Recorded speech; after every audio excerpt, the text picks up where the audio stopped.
obviously are gone, but will be an inspiration for us to do more. I'm not going to sign this bill into law. Connecticut delegation, which is incredible. I think on this issue and many others, you're the best delegation in the United States. Post-Bruin challenges have succeeded in lower courts. The opinions and reasonings therein have been grossly mischaracterized. Justice Thomas would grant the application for the stay. Statement of Justice Gorsuch, with whom Justice Alito joins. Breaking news. There is an update regarding the effective ban on concealed carry in California, which is set to take effect on January 1st, 2024. California passed the 28th Amendment. The U.S. Constitution's 28th Amendment has been proposed by California Governor Gavin Newsom in order to formalize basic arms safety regulations. Democrats, Republicans, independent voters, and arm owners all support the proposal, which makes sure that common-sense constitutional protections and measures like universal background checks, raising the legal age to purchase arms to 21, instituting a waiting period before purchasing an arm, and outlawing the purchase of attack weapons by civilians are supported.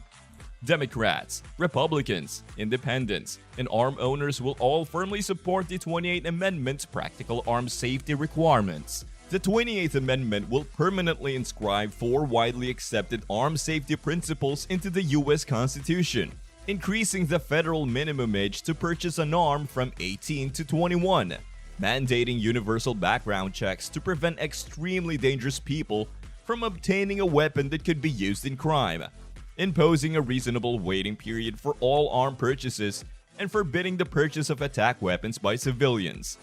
If the 28th Amendment is ratified, an Article V convention, also known as an amendatory convention, will have to be held in order to suggest changes to the U.S. Constitution. Aisha Wahab and Reggie Jones Sawyer have worked together with members of the California State Senate and Assembly to craft a joint resolution that will request the calling of such a convention, making California the first state in the union to do so. Connecticut delegation, which is incredible. I think on this issue and many others, you're the best delegation in the United States. You gave testimony that the brave ATF agents are the ones showing up at 2 in the morning after a burglary. Justice Thomas would grant the application for the stay. Statement of Justice Gorsuch, with whom Justice Alito joins. Congress and other states would do well to take note of California's industry-leading arms safety laws in an effort to lower the number of arm-related fatalities. California has established effective arms safety measures, resulting in an armed death rate that is 37% lower than the national average. Only 2 amendments to the U.S. Constitution have been passed in the last 50 years. The 27th Amendment took more than 200 years to complete. Convening an Article V convention, where amendments may be proposed and considered with the backing of 2/3 of state legislatures, is an additional strategy for amending the Constitution. A national campaign to ratify a 28th Amendment to the Constitution has been launched by California Governor Gavin Newsom. The proposed amendment would be imposed using the Article V convention mechanism. He wants to do away with the protections the Founding Fathers provided for Americans under the Second Amendment. The liberal wish list of arm control regulations put forth by Newsom includes prohibiting attack weapons, a term so nebulous that arm control advocates are unable to define it, and preventing Americans from owning several basic arms that they use to protect their families and homes. Nevertheless, these steps will never become legally obligatory by a constitutional amendment. If they were passed at the federal level, they would not even be approved by the several state legislatures that currently oppose them. The nation's violent crime problem is still present, and the 28th Amendment shows little respect for the Second Amendment while doing little to protect innocent lives. The only other possible motivation would be to elevate a specific governor's national political profile. Newsom's resolution to call for a state convention to consider a new arm restriction amendment was approved by California lawmakers. The Democratic leader's idea, while politically astute, appeared unattainable. However, given that it might open the door for further revisions to the U.S. Constitution in the event of a convention, constitutional scholars have warned that Newsom's approach might be dangerous. In order for the states to approve a new set of regulations, such as universal background checks for all arm purchases, a federal minimum age of 21 for arm purchases, a reasonable waiting period for all arm purchases, and the ban on public scale of attack weapons, Congress has urged in Newsom's resolution to call a constitutional convention. The resolution also calls for state adoption of an amendment stating that local, state, and federal governments may impose safety regulations prohibiting the sale, possession, and carrying of arms in public. Experts on constitutional law contend that if a constitutional convention were to be called, its authority could not be restricted. This means that, theoretically, the convention could suggest amending the U.S. Constitution in any way, including doing away with the First Amendment's guarantee of free speech or adding new provisions of any kind. According to polling by Fox News, most Americans are in favor of the arm restriction laws that California Governor Jerry Newsom has proposed. The majority of Americans must oppose conservatives who favor abortion limits, since 69% of participants think abortion should be legalized within the first 3 months of pregnancy. On the other hand, there is greater disagreement on whether abortion should always be legal. Despite strong public opinion, some states have persisted in restricting abortion rights since the Supreme Court overturned Roe v. Wade last year. Texas has a few exceptions, such as in cases where a patient's life requires an abortion. The Florida Supreme Court is considering a 15-week abortion ban, which would extend the 6-week moratorium that Governor Ron DeSantis imposed this year. Mike Madrid, a Republican political consultant, asserted that politics drove Newsom's decision to support a constitutional convention and that the governor is shrewd enough to realize the convention will never come to fruition. Serious historians and constitutional academics agree that it's a dangerous yet useful political tool. In the 2024 election, Newsom's main political goals are to boost Democratic voter turnout and assist President Biden's re-election campaign. He has flatly denied that he would be interested in becoming president. However, Madrid said that the arm control plan would be beneficial should Newsom ever decide to run for public office. In an effort to back Democrats and criticize the policies of conservative Republican leaders, Newsom has been traveling to various states. He has paid visits to pupils at Central High School in Little Rock, Arkansas, as well as those from the New College of Florida, Jackson, Mississippi, Montgomery, Alabama, and the Little Rock Nine. A strong struggle for Second Amendment rights is foreshadowed by California's effort for the 28th Amendment. The nation's first state to propose a constitutional convention to include the 28th Amendment is California. Despite the fact that more than half of the nation now supports constitutional carry, they will not support this proposal. 3/4 of all state legislatures must vote in order for it to pass. The governor of California, however, thinks polls indicate most Americans are in favor for the 28th Amendment rule. In order for other states to participate, the votes of 3/4 of their legislatures would be required to call a constitutional convention and adopt the 28th Amendment. Within the convention, each state may propose its own changes, such as those pertaining to constitutional carry or national reciprocity. Even still, there is a 0.0 to 0.0 chance that the complete 28th Amendment will end up in the Constitution, even if California brings it up. California never gives up because it wants to continue doing what it has done to its people, including erasing a constitutional right in its entirety. This is what California is doing, and nothing in that state will ever change unless there is a top-down reform. A resounding majority of voters in the state have formally ratified the 28th Amendment. Hawaii, North Jersey, New York, or Illinois may also ratify it if more states choose to do so. Jones v. Bonta, Second Amendment case. A split panel of the Ninth Circuit concluded in Jones v. Bonta that California's ban on 18 to 20-year-olds purchasing rifles is unconstitutional under the Second Amendment. Although the case is a significant win for supporters of armed rights, its official legal effect could not last long. This case will probably proceed to an en banc hearing before the Ninth Circuit, which has a history of overturning panels that support Second Amendment arguments. The decision evaluation of state law is noteworthy from an analytical, doctrinal, and jurisprudential standpoint. If this case eventually reaches the highest court, such actions might have an impact on other courts considering Second Amendment challenges, as well as the Supreme Court.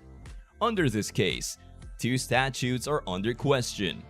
The first prohibits the purchase of long arms, rifles, arms, etc. by young adults, those between the ages of 18 and 21, unless they first get a hunting license.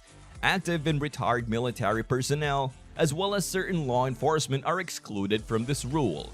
One type of long arm, centerfire semi-auto rifles, is entirely prohibited from being purchased by young adults under the second law in question.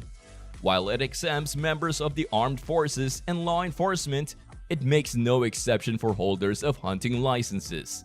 These regulations do not forbid young adults from owning long arms, such as centerfire semi-auto rifles, nor do they prevent them from legally obtaining them through other means than purchases, like intra-family transfers, such as a gift from a parent. Following the Poway synagogue slaying in 2019, which was carried out by a 19-year-old using a semi-auto rifle, the state implemented a limitation on a specific subset of arms. A statute that prohibits young individuals from obtaining arms was discussed by the panel during its review of the entire regime, even though it was not contested in the litigation. A federal judge struck down the California law, the judge ruling that that law was unconstitutional. To the Jim Jordan saga, to an AR ban success victory, and now we're at the SAPA. The challenges against the broader long arm rule and the more specific rifle ban were unsuccessful in the district court. According to the court, the state prevailed in the first phase of the two-part framework because the legislation in question did not impede activities that are safeguarded by the Second Amendment. Alternatively, the trial court decided that the statutes would pass after giving each claim intermediate scrutiny. Judge Ryan Nelson and Judge Kenneth Lee overruled the semi-auto rifle restriction ruling, but upheld the hunting license requirement ruling on appeal. In the context of a Second Amendment dispute, the Ninth Circuit Court of Appeals examined historical evidence and scrutiny. The court initially made clear that, despite the fact that the case concerned the regulation of trade, the historical analysis was more concerned with the overall development of young adults' right to keep and bear arms than with particular provisions pertaining to commerce. Crucially, the court upheld the idea that the freedom to buy arms is part of the right to keep and bear arms. The court evaluated the historical evidence and presented 5 main arguments in favor of its finding that the challenged law infringed upon young people's right to keep and bear arms. These included the long-standing English law and custom that required young adults to serve in the militia and obtain and possess their own arms, the American colonists' adoption of this tradition, the variation in the age of majority and conduct-specific ages among the states, and the fact that, during the Reconstruction era, the majority of states only regulated arms and a small number outlawed the sale of arms to minors. First Amendment rights in California. The Second Amendment was ratified in 1791, and the government was still interested in promoting public safety at that time because arms were still considered harmful. However, the court's interpretation of public safety as a government interest was fairly ambiguous. It did not, however, make clear if implementing arm control laws was in the legitimate interest of the government or not. Notable were the panel's remarks on the fit requirement and their consideration of intermediate scrutiny. It contended that the fit requirement was a crucial component of the intermediate scrutiny test and faulted the Ninth Circuit's cherry-picked formulation of intermediate scrutiny, which left out the criterion. The panel explained that a law is a good fit for a goal if it controls only when it helps achieve that objective and does not burden more conduct than is necessary, using the Oxford Dictionary of English as support. The Second Amendment, the degree of scrutiny, and the classification of limitations as prohibitions were all intricately analyzed in the Jones v. Bonta ruling. It highlighted the significance of taking the fit requirement into account during the inspection process and raised concerns about the role of public safety in constitutional adjudication. The Jones v. Bonta ruling has created different judgments among the justices, demonstrating the intricacy of Second Amendment jurisprudence. Judge Ryan Nelson and Judge Kenneth Lee wrote the majority judgment, which took a strong stand against the restriction's heavy hardship. The court used statistical analysis to back up its claim that the act was overbroad. Within his concurring opinion, Judge Lee upheld the majority's conclusion, framing the dispute as a conflict between California law and the Second Amendment's language, customs, and background. In his dissenting opinion, New York District Judge Sidney Stein chastised the majority for neglecting to take into account crucial factors such as the disproportionately violent crimes committed by young adults or their cognitive development. He disagreed with the designation of the regulation as a ban and questioned whether the Second Amendment protected the right to bear arms. A federal appeal court decision suggests that California's legislation prohibiting the selling of weapons to minors is probably unlawful under the First Amendment. Although the restriction may be meant to reduce armed murder, Circuit Judge Kenneth K. Lee stated that the First Amendment requires more than just well-intentioned intentions to justify the government's speech censorship. The state cannot straitjacket the First Amendment by permitting minors to possess and use arms by outlawing honest advertisements about that legitimate usage.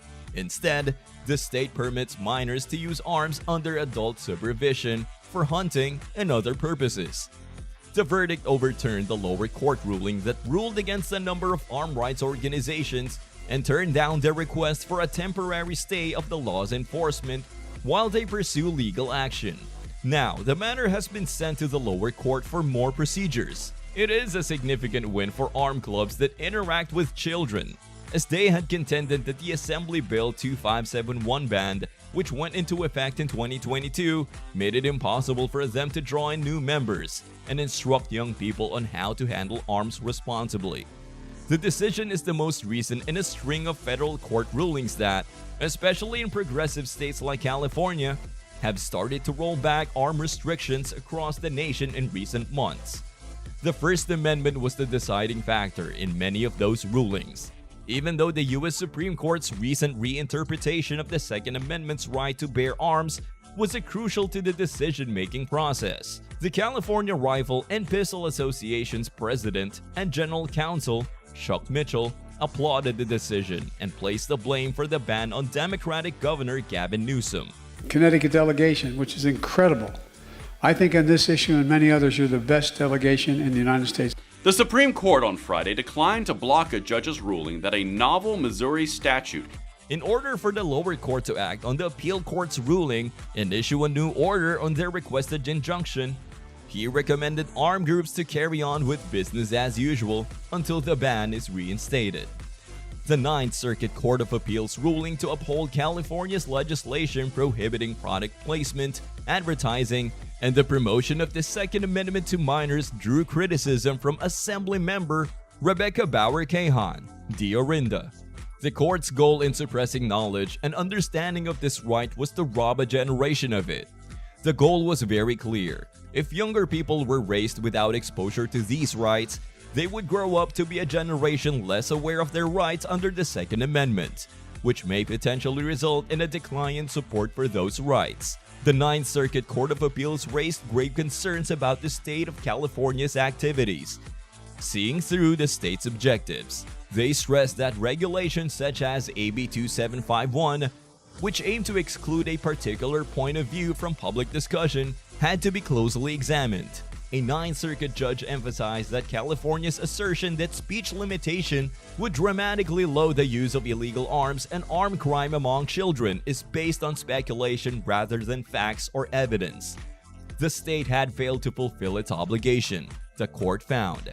Even in the context of the Second Amendment, the Ninth Circuit's strong stance on protecting free speech and the right to inform is important. It acts as a reminder of how crucial it is to defend constitutional rights and fend against efforts to limit or repress them, particularly when they are directed at future generations.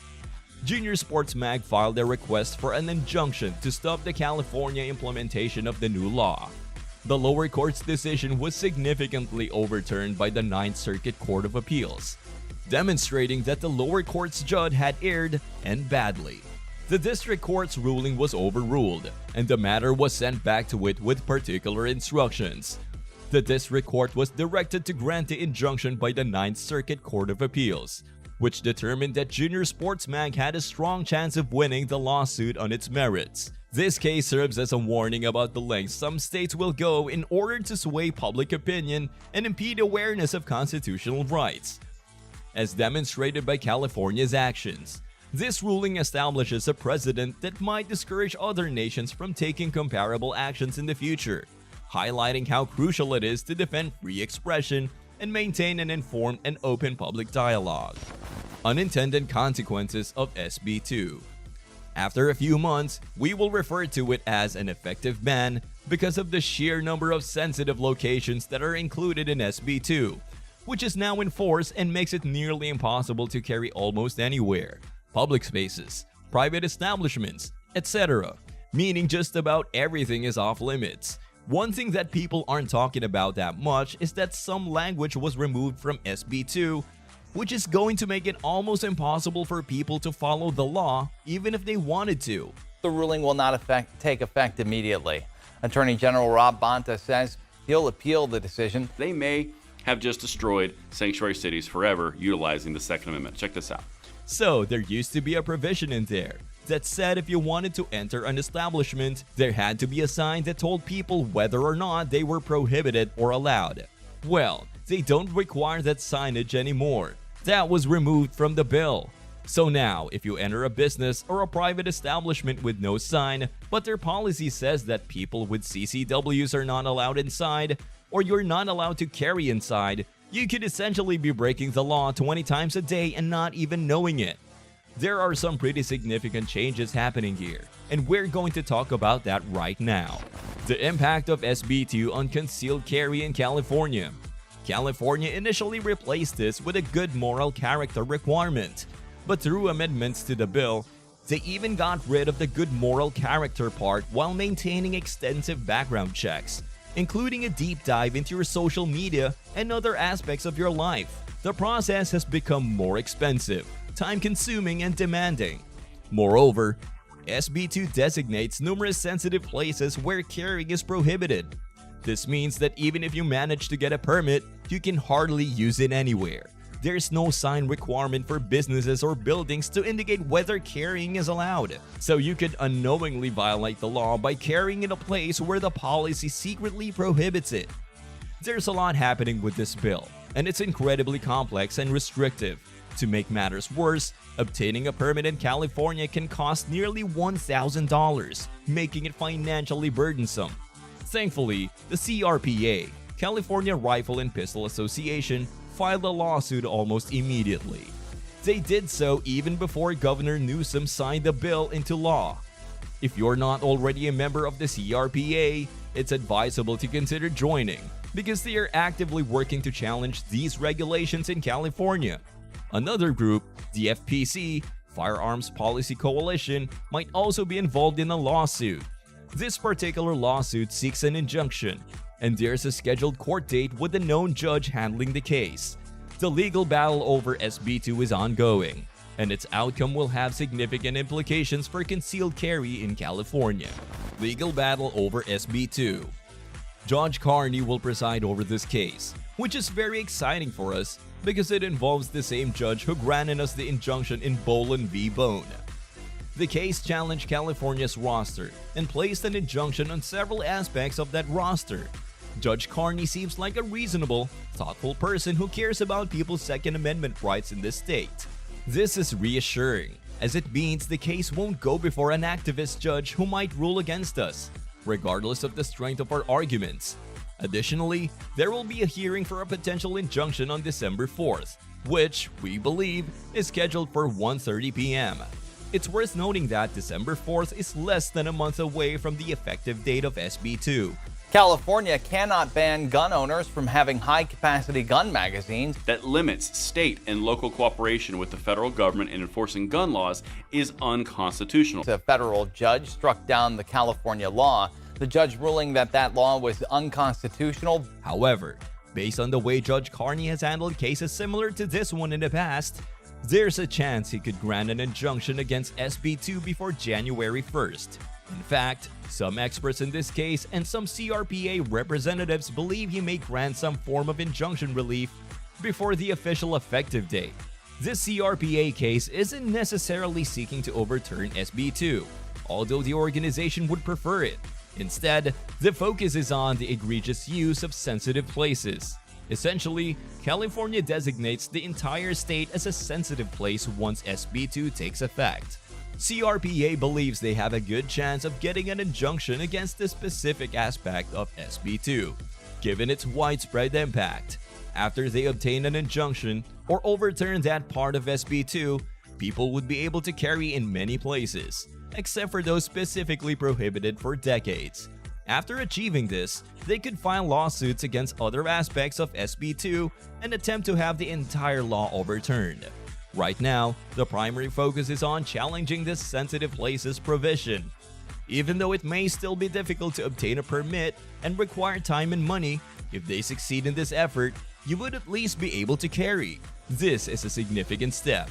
That's all for this video, folks. See you next time.